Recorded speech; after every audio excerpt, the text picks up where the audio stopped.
बिस्मिल्लाहिर्रहमानिर्रहीम viewers, PHP में हम डिफरेंट डाटा टाइप्स को एक्सप्लोर कर रहे हैं और देख रहे हैं कि कितने किस्म के डाटा टाइप्स हैं और किस तरह से हम उनसे काम ले सकते हैं। अब हम अपनी नेक्स्ट डाटा टाइप पर बढ़ते हैं जो कि है अरेज। व्यूअर्स, यहाँ पे मैं आपको एक बात जो है वो क्वेश्चन देना चाहता हूँ कि ये इंतहाई सेंसिटिव और इंतहाई इंपॉर्टेंट टॉपिक है और साथ ही साथ इंतहाई कॉम्प्लिकेटेड भी। इसलिए इंतहाई गौर से वीडियो को देखिए, इंतहाई गौर से इंस्ट्रक्शन को सुनिए। सम टाइम हो सकता है कि आपको एक मरतबा वीडियो को देखने पर बात समझ ना आए, तो 2 मरतबा 3 मरतबा जितनी मरतबा भी आप वीडियो देखना चाहें देखिए, जब तक कि आपको कॉन्सेप्ट क्लियर नहीं हो जाता कि अरेज क्या है और ये किस तरह से काम करती हैं, आगे मत बढ़िए। सबसे पहले हमें देखना व्यूअर्स के अरेज होती क्या है। व्यूअर्स, आमतौर पर आप देख चुके हैं कि हम वेरिएबल्स को इस्तेमाल करते हैं पीएचपी में और हम वेरिएबल को कोई एक वैल्यू असाइन कर सकते हैं, जबकि अरेज इस किस्म के वेरिएबल्स हैं जिसमें हम एक वेरिएबल को बहुत सारी वैल्यूज असाइन कर सकते हैं और फिर उन वैल्यूज में से किसी भी एक वैल्यू को हम यूज कर सकते हैं। मिसाल के तौर पे आपका एक कारोबार है और उसमें बहुत सारे एम्प्लॉयज हैं आपके पास। अगर आप उन तमाम एम्प्लॉयज का के नाम जो है वो स्टोर करना चाहते हैं अपने पीएचपी फाइल के अंदर, तो एक तरीका तो ये कि तमाम एम्प्लॉयज के लिए उनके नाम के साथ साथ एक वेरिएबल बनाएं, क्योंकि एक वेरिएबल तो एक ही वैल्यू को स्टोर कर सकता है। इसलिए अगर आपके मुलाजमीन 100 हैं तो आपको 100 वेरिएबल डिक्लेयर करना पड़ेंगे ताकि उनके नाम स्टोर किए जा सके। दूसरा तरीका ये है व्यूवर्स कि आप अरेज का इस्तेमाल करें और अरेज का इस्तेमाल करके आप उन तमाम मुलाजमीन के नाम एक ही वेरिएबल में स्टोर कर सकते हैं। तो आइए देखते हैं कि हम अरेज को किस तरह से बनाते हैं। इस वीडियो में मैं इंतहाई सादा किस्म की एक अरे जनरेट करूंगा और फिर आपको दिखाऊंगा कि उनकी वैल्यूज को हम किस तरह से प्रिंट कर सकते हैं, एको करवा सकते हैं और यूज कर सकते हैं। तो उसके लिए पहले मैं बेसिक जो हमारा HTML का स्ट्रक्चर है वो टाइप कर लेता हूं अपना। जी व्यूअर्स, मैंने बेसिक HTML डॉक्यूमेंट का स्ट्रक्चर टाइप कर लिया और अब इसमें एम्बेड करवाने के लिए पीएचपी का कोड मैं पीएचपी का ओपनिंग टैग इंसर्ट करता हूं और साथ ही मैं एक वेरिएबल डिक्लेयर करता हूं और उस वेरिएबल में मैं अरे को इंसर्ट करूंगा। तो व्यूअर्स, मैं इस वेरिएबल का नाम रखता हूं array1 और इसकी वैल्यू रखता हूं इज इक्वल टू array। और व्यूअर्स, छोटी ब्रैकेट के अंदर हमें उन तमाम वैल्यूज को इंसर्ट करना है। मिसाल के तौर पे पहले मैं एक न्यूमेरिक वैल्यू की मदद से आपको अरे समझाता हूं। मसलन 4 5 6 7 9 34 55। व्यूअर्स, हमने एक अरे जनरेट की है और उस अरे का नाम है array1 और बेसिकली हमने वो अरे जो है वो एक वेरिएबल को असाइन कर दी है और इस अरे में ये तमाम वैल्यूज मौजूद हैं 55 34 9 7 6 5 4। हमने कॉमा को जो है सेपरेटर के तौर पे यूज किया। जब आप एक कॉमा इंसर्ट करते हैं इट मींस कि अरे की दूसरी वैल्यू स्टार्ट हो चुकी है।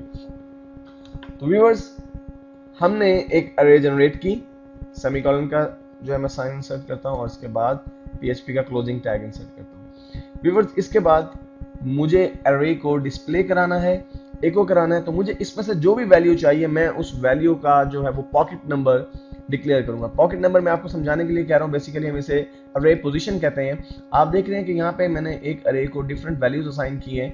अगर हम काउंट करें तो बेसिकली मैंने इस अरे को तकरीबन 7 वैल्यूज असाइन की हैं और इन 7 वैल्यूज में से हर एक वैल्यू की एक पोजीशन है जिसे हम अरे पोजीशन कहते हैं। मसलन 4 एक पोजीशन 4 की है, एक 5 की, एक 6 की है और इनको हम नंबर्स की मदद से भी जो है वो सीक्वेंस में देख सकते हैं। मिसाल के तौर पे जो आपकी 4 वैल्यू है अरे की, ये हमारे पास अरे वैल्यू जो है अरे पोजीशन नंबर 0 पर मौजूद है।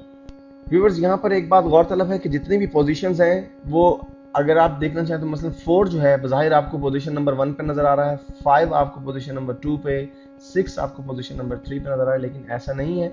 अरेज में पोजीशन 0 से स्टार्ट होती है। इसका मतलब है कि जो 4 की पोजीशन है वो 0 पे है, 5 पोजीशन नंबर 1 पे है, 6 पोजीशन नंबर 3 पे है, 2 पे है। तो अब हम एको करवा के देखते हैं। अगर हमें इन अरे में से किसी एक वैल्यू को एको कराना है तो हम कैसे एको कराएंगे।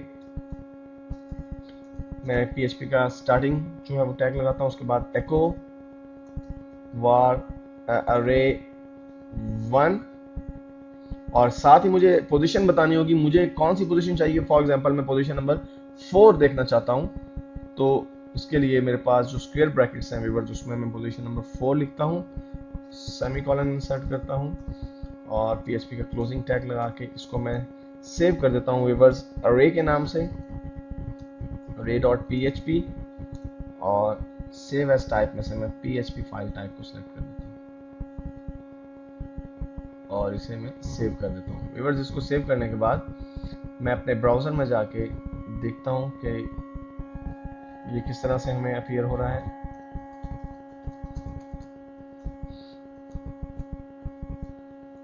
पूरा मुझे एड्रेस लिखना पड़ेगा, array.php। और व्यूअर्स देखिए, हमें जो वैल्यू नजर आ रही है वो है 9। मैंने कौन सी वैल्यू एको करवाई थी व्यूअर्स? मैंने करवाई थी एको वैल्यू नंबर 4, यानी पोजीशन 4। हमारे पास अगर हम तरतीब से देखें तो पोजीशन नंबर 4 जो बनती है 4, 5, 6, 7 की बनती है।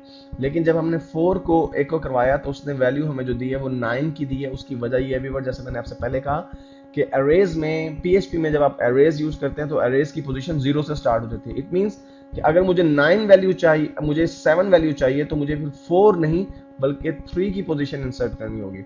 इसको ज्यादा बेहतर तौर पर समझने के लिए मैं इस वैल्यू को यहाँ पर 0 कर देता हूँ। 0 की सूरत में जो वैल्यू हमारे पास प्रेजेंट होनी चाहिए वो 4 होनी चाहिए। इसको मैं सेव करता हूँ और सेव करने के बाद मैं अपने इस पेज को रिफ्रेश करता हूँ F5 की मदद से, और देखिए अब हमारे पास वैल्यू नंबर 4 जो है वो अपीयर हो रही है। व्यूअर्स, इसी तरह से आप टेक्स्ट जो है वो स्ट्रिंग्स भी दे सकते हैं अरेज के अंदर, जैसे कि अभी मैं आपको दिखाने लगा हूँ। मैं एक br का टैग लगा देता हूँ ताकि सेपरेट हो जाए हमारे पास कोड। मैं एक और अरे जनरेट करता हूँ और उसका नाम रखता हूँ array2, और इसकी वैल्यू मैं रखता हूँ array, और फिर मुझे साथ ही अरे के अंदर जितनी भी वैल्यूज मौजूद हैं जो मैं असाइन करना चाहता हूँ, मसलन Aslam, comma, Amjad, comma. Viewers, आप यहाँ पे एक बात नोट कीजिए कि मैंने जब नंबर्स असाइन किए अरेज को तो मैंने उसमें इन्वर्टेड कॉमास का इस्तेमाल नहीं किया। लेकिन अगर आपने स्ट्रिंग्स असाइन करनी है, यानी आपने कोई टेक्स्ट जो है वो इंटर करना है, तो उस सूरत में आपको इन्वर्टेड कॉमास का इस्तेमाल करना पड़ेगा। इसी तरह मैं एक और वैल्यू असाइन करता हूँ अरे को, अवैस, वक्कास, और फिर मैं इसको अरे को बंद करता हूँ। और उसके बाद व्यूअर्स मैं एको करवाता हूँ। अगर मुझे अमजद का नाम एको करवाना है तो मुझे यहाँ पर जो अपने स्क्वायर ब्रैकेट में जो वैल्यू लिखना होगी, वो पोजीशन जो लिखना होगी, वो पोजीशन नंबर मुझे 1 लिखना होगी। तो मैं यही काम करता हूँ, इसको कॉपी कर लेता हूँ मैं इस लाइन को, ताकि मुझे कोड दोबारा ना लिखना पड़े, और फिर इसे मैं यहाँ पे पेस्ट कर देता हूँ। और अरे को यहाँ पे मैं अरे नंबर 2 में से हमें चूंकि वैल्यू चाहिए, और इसमें से पोजीशन में कर देता हूँ फॉर एग्जाम्पल 2, और इसको मैं सेव करता हूँ। और सेव करने के बाद व्यूअर्स मैं इस अरे के पेज को रिफ्रेश करके देखता हूँ।